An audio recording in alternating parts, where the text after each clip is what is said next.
Let me tell you a story.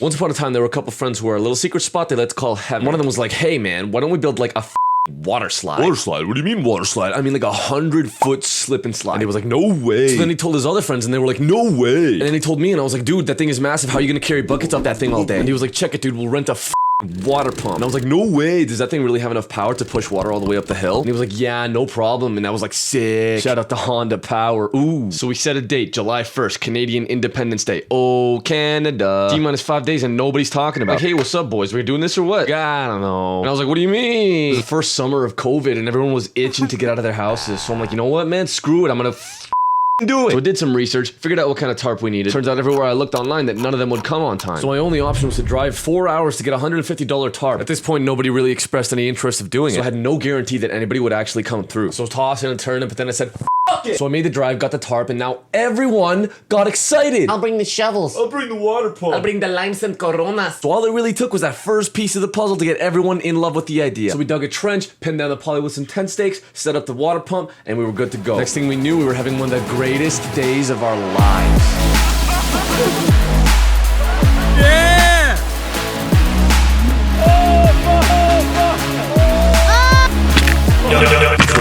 You just humped her back. And then at the end of this 100-foot water slide, we built a ramp.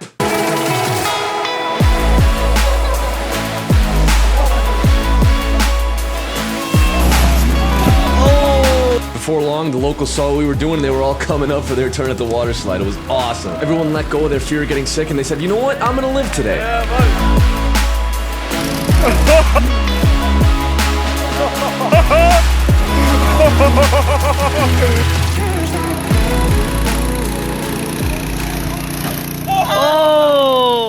Well, it wasn't too long before we started encountering problems. All of a sudden, the poly started getting holes and the water started getting in those holes and then they were trenching out the sand. So it was out of our control and that was the end of the water slide. So then we came back next year with 150 feet of water slide. This time, instead of digging a trench, we decided to go with the natural flow of water down the hill and it worked like a charm. And we made a rule this time, no going down bareback. We have to wear protection via a floaty because we don't want any unwanted pregnancies. I mean holes.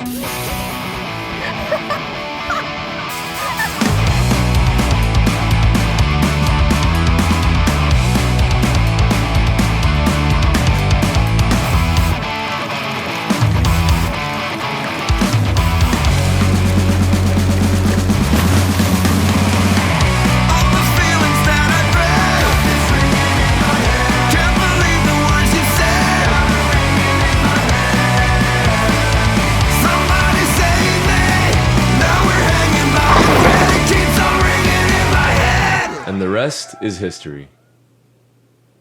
And then we came back next year with double the people! Way more chicks this time, no more sausage festival. This year they decided to camp out overnight. Me and my buddy were at a cottage nearby and he said, hey man, let's go egg them. And I was like, dude, that's so mean. Let's do it. So we egged them and ran and the next day we were there and they were like, dude, somebody egged us. And I was like, no way. That was us. But it turns out we like missed all of them and half of them didn't even break because they landed on sand. So yeah, we set up the water slide. And we had a $300 floaty to just chill on the bottom with. Shout out to Mitch, you're a dime, buddy. At one point in the floaty, we all spontaneously broke out into singing the national anthem. So wholesome, so patriotic. So the girls said they needed drinks and I'm a simp, so I said okay, and then I assembled a task force.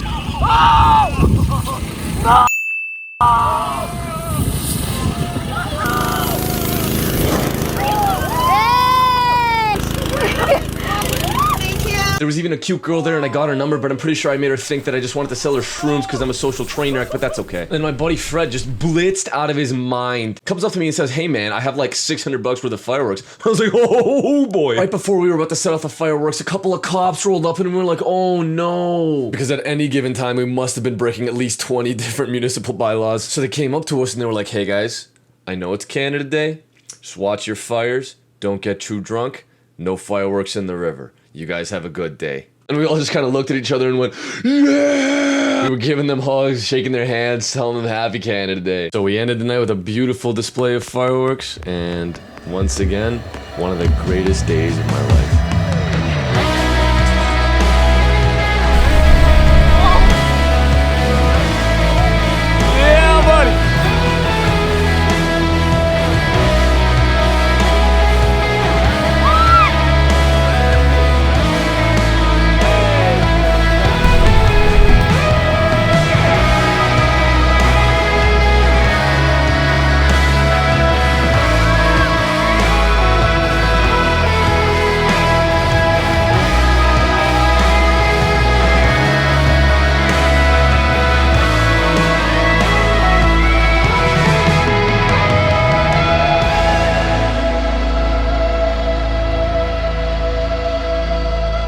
Moral of the story? Take the first step and do dope shit with your friends.